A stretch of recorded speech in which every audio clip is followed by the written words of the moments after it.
नमस्कार शेतकरी मित्रांनो.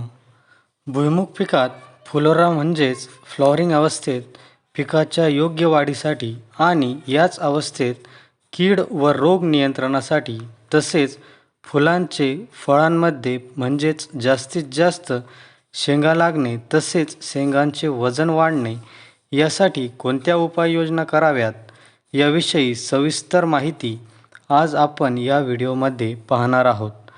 तत्पूर्वी जर आपण आपल्या चॅनलला सबस्क्राईब केले नसेल तर करून घ्या व व्हिडिओज लाईक व शेअर करण्यास विसरू नका व व्हिडिओज शेवटपर्यंत पूर्ण बघा, कारण व्हिडिओच्या शेवटी भुईमूग पिकासाठी वरदान असलेल्या फॉर्म्युला सांगितलेला आहे. चला तर व्हिडिओ सुरुवात करू. सर्वप्रथम फ्लोरा अवस्था म्हणजे काय ते समजून घेऊ.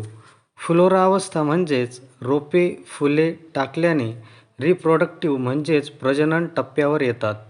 साधारणपणे पेरणीनंतर 30 ते 45 दिवसानंतर फ्लोरा अवस्था सुरू होत असते.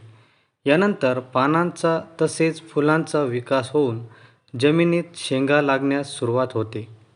भुईमूग पिकामध्ये फ्लोरा अवस्थेत योग्य काळजी घेतली असता पिकाचे 100% उत्पन्न मिळते. शेंगांना वजन राहते तसेच शेंगा पोकळ राहत नाहीत.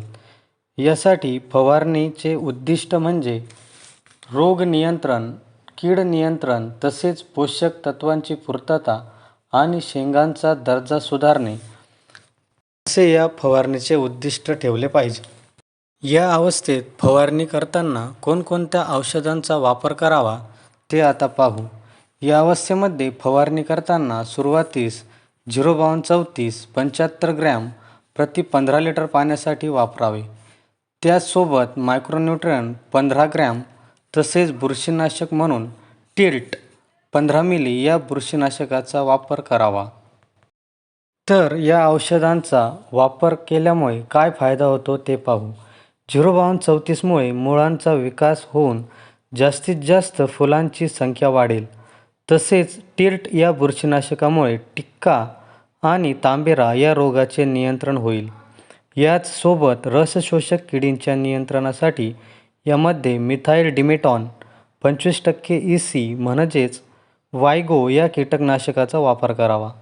किडींच्या नैसर्गिक नियंत्रणासाठी फेरेमॉन ट्रॅपचा वापर करावा. यामुळे पिकांचे किडींपासून संरक्षण होते. भुईमूग पिकावर फवारणी करताना काही महत्त्वाच्या टिप्स आपण फॉलो केल्या पाहिजेत. त्या म्हणजे सर्वप्रथम सर्व औषधी एकत्र करताना आधी द्रावणाची टेस्ट करून घ्या. जर द्रावण दह्यासारखे फाटले तर पिकावर स्कॉर्चिंग म्हणजेच दुष्परिणाम होण्याची संभावना असते. तसेच फवारणी करताना स्टिकरचा वापर अवश्य करावा. फवारणी प्रभावी होते. व्हिडिओच्या सुरुवातीला सांगितल्याप्रमाणे भुईमूग पिकामध्ये वरदान ठरलेला फॉर्म्युला म्हणजे भुईमूग पिकामध्ये फ्लोरा अवस्थेमध्ये जर जिप्समचा वापर केला असता जिप्सम भुईमूग पिकासाठी वरदान ठरते. यासाठी जिप्सम 100 किलो जिप्सम प्रति एकरी वापर करावा. जिप्सम भुईमूग पिकासाठी वरदान आहे.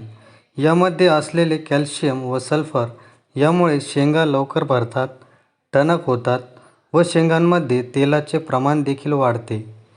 जर ही माहिती आपणास आवडली तर व्हिडिओ शेअर व लाईक करण्यास विसरू नका व चॅनलला सबस्क्राईब करा. धन्यवाद.